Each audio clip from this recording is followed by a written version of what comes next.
ಮುಕ್ಕ fish industry ಅಂತೆ, ಅಂದರೆ fish factory. So ಇಲ್ಲಿಂದೆಲ್ಲ ನಾವು ಪಾಸ್ ಆಗುವಾಗ ನಮಗೆ ಯಾವತ್ತೂ ಮೀನಿನ ಸ್ಮೆಲ್ ಬರ್ತದೆ. ಸೊ ಯಾಕೆಂದರೆ ಇಲ್ಲಿ ಫಿಶ್ ಫ್ಯಾಕ್ಟ್ರಿ ಉಂಟು. ಸೊ ನನಗೊಂದು ಡೌಟ್ ಮಾರ, ಇಲ್ಲಿ ಮನೆಯವರೆಲ್ಲ ಇದ್ದಾರಲ್ಲ, ಅವರೆಲ್ಲ ಹೇಗೆ ಡೈಲಿ ಇರ್ತಾರೆ ಅಂತ ಈ ಸ್ಮೆಲ್ಲಿಗೆ. ಅಂದರೆ ಫಿಶ್ ಸ್ಮೆಲ್ ಒಳ್ಳೆಯದೇ, ಆದರೆ ಡೈಲಿ ಇದೇ ಸ್ಮೆಲ್ ಹೇಗೆ? ಯಾರಾದರೂ ಊರಿನವರು ನೋಡ್ತಾ ಇದ್ದರೆ ಖಂಡಿತ ಹೇಳಿ ಹೇಗಿರ್ತೀರಿ ನೀವು ಅಂತ. ಬಟ್ ಜಾಸ್ತಿ ಮನೆ ಉಂಟು ಮಾರೆ, ಜಾಸ್ತಿ ಮನೆ ಇಲ್ಲ ಅಂತ ಹೇಳಲಿಕ್ಕೆ ಹೋದದು ಬೀಚ್ ಸೈಡಲ್ಲಿ. ಬಟ್ ಮನೆ ಸುಮಾರು ಉಂಟು ನೋಡಿ. ಇಲ್ಲಿ ಕೂಡ ಇದು ಕೂಡ ಫಿಶ್ ಫ್ಯಾಕ್ಟ್ರಿ ಅಂತಲೇ ಅಂದ್ಕೊಳ್ತೇನೆ ನಾನು, fish oil, fish mill. But ಮಾತಾಡ್ತಾ ನನ್ನ ಲೆಫ್ಟ್ ಸೈಡಲ್ಲಿ ನೋಡಿ ಬೀಚ್. ಇಂಥ ರೋಡಲ್ಲೆಲ್ಲ ಹೋಗುವಾಗ ನಮ್ಮ ನಾರ್ಮಲ್ ಈ ಕ್ಯಾಮರಾ ಏನಿದೆ ಅದು ಯೂಸ್ ಆಗೋದಿಲ್ಲ, ಈ ಕ್ಯಾಮರಾ ಯೂಸ್ ಆಗ್ತದೆ.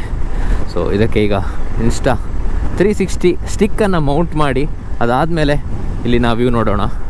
ನೀ ಬಂದು ಬಳಿನೇ ಬಂದು ಈ ಸ್ವಪ್ನದ ಗಾಯ ನೋಡು, ನನ್ನಲ್ಲೇ ಇದೇ ಗೊಂದು, ನಿನ್ನ ಮೇಲೆ ಮುದ್ದಾದ ಸೇಡು, ಹೇಳಲು ಹೋದರೆ ಸಾವಿರ ಮಾತಿದೆ, ಬೆಳ್ಳಿಯ ಮೋಡಕ್ಕೂ ನಿನ್ನದೇ ಚಾಪಿದೆ.